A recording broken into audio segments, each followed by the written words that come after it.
Archegos Capital Management blowup prompted review at Morgan Stanley. Morgan Stanley's Ms.N. Chief Executive Officer James Gorman said Monday that the blowup of the investing firm Archegos Capital Management earlier this year prompted the bank to review all large, single-name margin positions.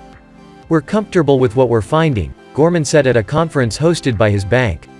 Archegos was a client of Morgan Stanley and several other banks. It faced the biggest margin call in history in March when the value of one stock that it had accrued a significant position in suddenly lost value. Please use the sharing tools found via the share button at the top or side of articles. Copying articles to share with others is a breach of ft.com T&Cs and copyright policy. Email licensing at ft.com to buy additional rights. Subscribers may share up to 10 or 20 articles per month using the gift article service. Morgan Stanley Chief Executive James Gorman sent a tough message to New York-based employees who do not want to return to the office, arguing that if they are comfortable dining out in the city, then they should feel safe working at the bank's headquarters. "If you can go into a restaurant in New York City, you can come into the office and we want you in the office," Gorman said on Monday at a financial services conference organized by Morgan Stanley. Gorman said that the bank had not yet started dictating that staff turn up for work, unlike Goldman Sachs, which on Monday required its employees to return to the office. However, Gorman said he had sent a directionally very strong message that he wants workers based at its 1585 Broadway building to be back at their desks. "By Labor Day, I'll be very disappointed if people haven't found their way into the office, and then we'll have a different kind of conversation," Gorman added, referring to the September 6 U.S. public holiday. Gorman said the bank had learned it could operate with a little more flexibility during the coronavirus pandemic.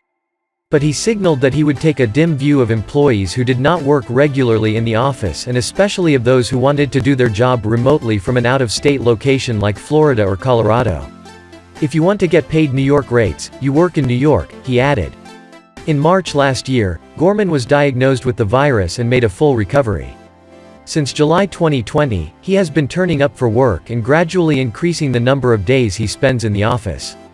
"My leadership style has been sort of very deliberate," he said. "1 day a week from July. Now I'm at 4 days." However, employees located in areas with high infection rates, like India, were not expected to report to the office, Gorman said. Please use the sharing tools found via the share button at the top or side of articles. Copying articles to share with others is a breach of ft.com T&Cs and copyright policy. Email licensing at ft.com to buy additional rights. Subscribers may share up to 10 or 20 articles per month using the gift article service. He said returning to the office was particularly important for junior members of staff who were training on the job. "The office is where we teach, where our interns learn. That's how we develop people. Where you build all the soft cues that go with having a successful career that aren't just about Zoom presentations." Over 90% of Morgan Stanley's employees who were already working in its offices were now vaccinated, Gorman said, adding that he expected that proportion to increase to 98%. The bank recently teamed up with a healthcare provider to offer vaccinations at its offices.